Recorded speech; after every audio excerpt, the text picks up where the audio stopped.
Welcome to Stark Raving Hazelnuts. I am your knockoff toy buddy Johnny, and I have two gauntlets here, two broken gauntlets.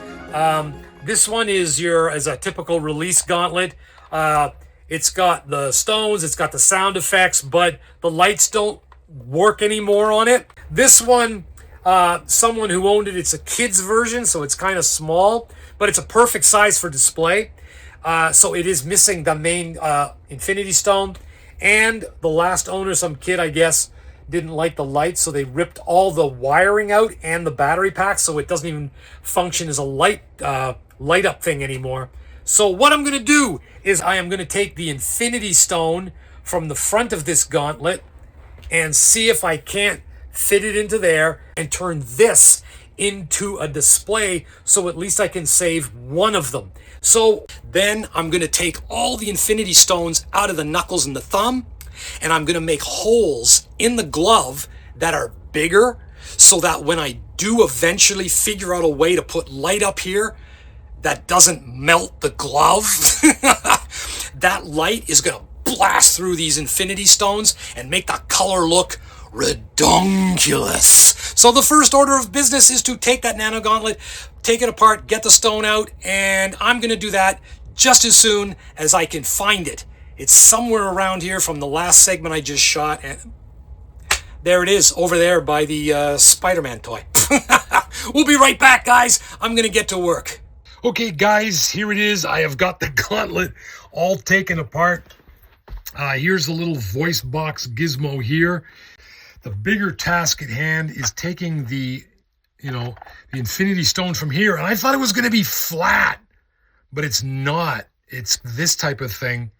So I am going to need to kind of like take this coping saw and cut through it down to size, and then use a grinder to fit it into there, because that is not going to fit like that.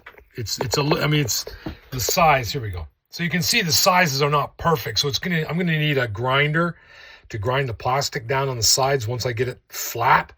So that's the next step, but we are well on our way. Okay, the grinding is finished and it is successful. As you can see, I took that big giant Infinity Stone that was once encased there, ground it, cut it, and it nicely fits into this vinyl glove. So I'm pretty happy with that fit. Looks nice. The next job is to take out all the Infinity Stones, and you can see the small black hole there. Since I will be putting an LED light bulb up inside, I want those holes to be bigger so more light can come through and the stones can shine better and brighter. So that's the next thing to be done. So I'm going to take a light in the ceiling here and I'm going to fit it into the glove to show you. See those small holes under the Infinity Stones? Yeah, not a lot of light gets through there. And so the next job is to cut far bigger holes into the glove underneath those stones, so that when I do put a light up there eventually as a display, the color really pops. Yeah.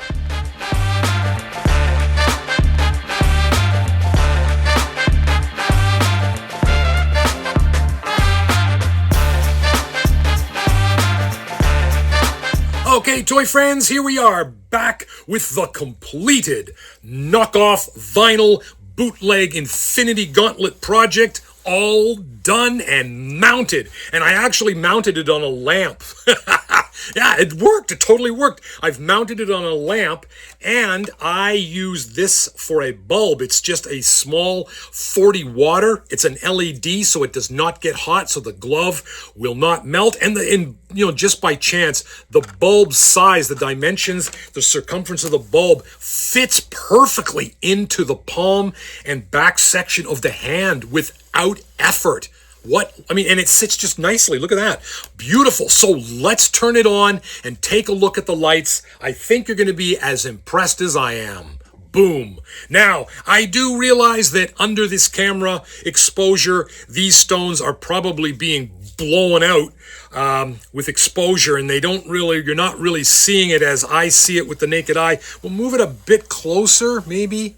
That's a little bit better. Yeah. One thing that's interesting to point out now that I've got it this close to the camera and looking at it, you can see on the main Infinity stone, this is the one that I replaced, you can see how bright that area is. That is the area that is now cut out of the glove to allow more light to come through. Similarly, I made large holes in the glove on each one of these stones underneath so that when I replaced the stones, the glove would just pop with color, and it does. So we're going to move that over there, and I am now going to show you the glove that it is replacing. It is the licensed one that's currently on my shelf, or was currently on my shelf. It's this one. So yeah, this one is on its way to Facebook Marketplace. Just not happy with it, really, for, I would say, probably 3 reasons. Reason number 1 is that I don't like the fact that half the glove is hidden behind. So it's all knuckled back there, so you don't see it. You don't end up seeing it. And furthermore, it just looks, this glove, and I understand the original movie accurate glove is probably very big and thick and chunky, but I don't like the fact that this glove is just so brick looking, particularly when you hide all the fingers behind it. It just makes it look too brick-like. So not into that. I much prefer a more streamlined, anatomical looking hand like this with the fingers open so I can see all the action, all the detail. It just works better for me. And finally, number 3, I am not partial to the soft pastel lights on this thing. They're far too soft for me. Yeah.